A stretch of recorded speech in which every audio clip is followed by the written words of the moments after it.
Chapter 11. Acting in a certain way. Thought is the creative power, or the impelling force which causes the creative power to act. Thinking in a certain way will bring riches to you, but you must not rely upon thought alone, paying no attention to personal action. That is the rock upon which many otherwise scientific metaphysical thinkers meet shipwreck, the failure to connect thought with personal action. We have not yet reached the stage of development, even supposing such a stage to be possible, in which man can create directly from formless substance without nature's processes or the work of human hands. Man must not only think, but his personal action must supplement his thought. By thought, you can cause the gold in the hearts of the mountains to be impelled toward you, but it will not mine itself, refine itself, coin itself into double eagles, and come rolling along the roads seeking its way into your pocket. Under the impelling power of the Supreme Spirit, man's affairs will be so ordered that someone will be led to mine the gold for you. Other men's business transactions will be so directed that the gold will be brought toward you, and you must so arrange your own business affairs that you may be able to receive it when it comes to you. Your thought makes all things, animate and inanimate, work to bring you what you want, but your personal activity must be such that you can rightly receive what you want when it reaches you. You are not to take it as charity, nor to steal it. You must give every man more in use value than he gives you in cash value. The scientific use of thought consists in forming a clear and distinct mental image of what you want, in holding fast to the purpose to get what you want, and in realizing with grateful faith that you do get what you want. Do not try to project your thought in any mysterious or occult way, with the idea of having it go out and do things for you. That is wasted effort, and will weaken your power to think with sanity. The action of thought in getting rich is fully explained in the preceding chapters. Your faith and purpose positively impress your vision upon formless substance, which has the same desire for more life that you have, and this vision, received from you, sets all the creative forces at work in and through their regular channels of action, but directed toward you. It is not your part to guide or supervise the creative process. All you have to do with that is to retain your vision, stick to your purpose, and maintain your faith and gratitude. But you must act in a certain way, so that you can appropriate what is yours when it comes to you, so that you can meet the things you have in your picture and put them in their proper places as they arrive. You can really see the truth of this. When things reach you, they will be in the hands of other men, who will ask an equivalent for them. And you can only get what is yours by giving the other man what is his. Your pocketbook is not going to be transformed into a Fortunatus purse, which shall be always full of money without effort on your part. This is a crucial point in the science of getting rich. Right here, when thought and personal action must be combined, there are very many people who, consciously or unconsciously, set the creative forces in action by the strength and persistence of their desires, but who remain poor because they do not provide for the reception of the thing they want when it comes. By thought, the thing you want is brought to you. By action, you receive it. Whatever your action is to be, it is evident that you must act now. You cannot act in the past, and it is essential to the clearness of your mental vision that you dismiss the past from your mind. You cannot act in the future, for the future is not here yet. And you cannot tell how you will want to act in any future contingency until that contingency has arrived. Because you are not in the right business or the right environment now, do not think that you must postpone action until you get into the right business or environment. And do not spend time in the present taking thought as to the best course in possible future emergencies. Have faith in your ability to meet any emergency when it arrives.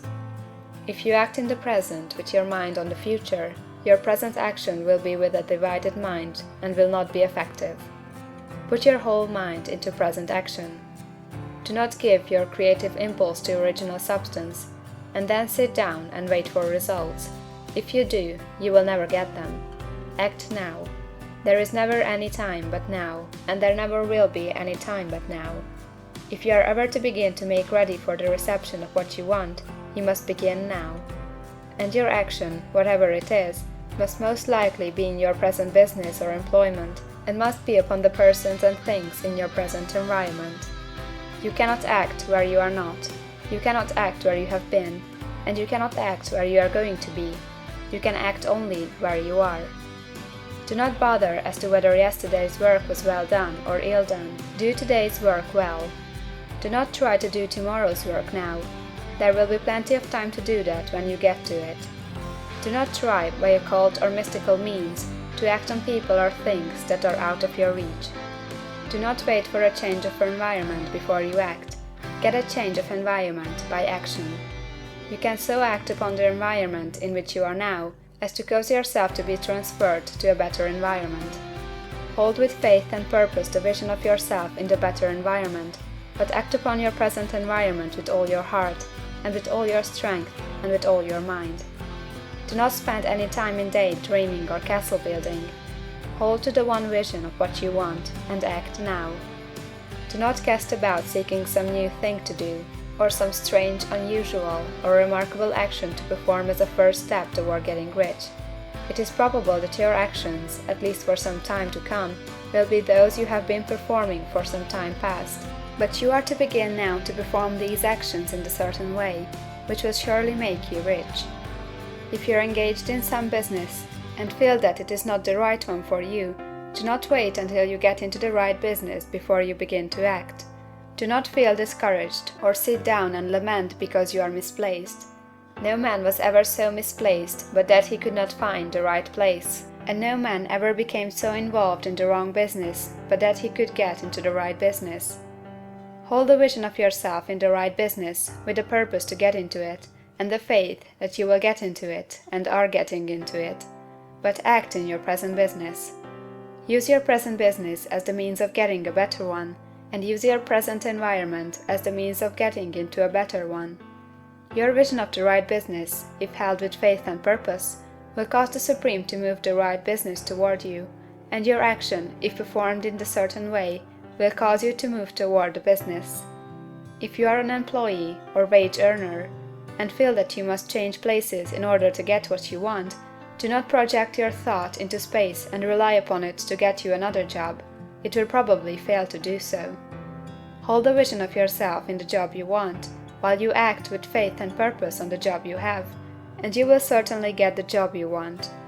Your vision and faith will set the creative force in motion to bring it toward you, and your action will cause the forces in your own environment to move you toward the place you want. In closing this chapter, we will add another statement to our syllabus.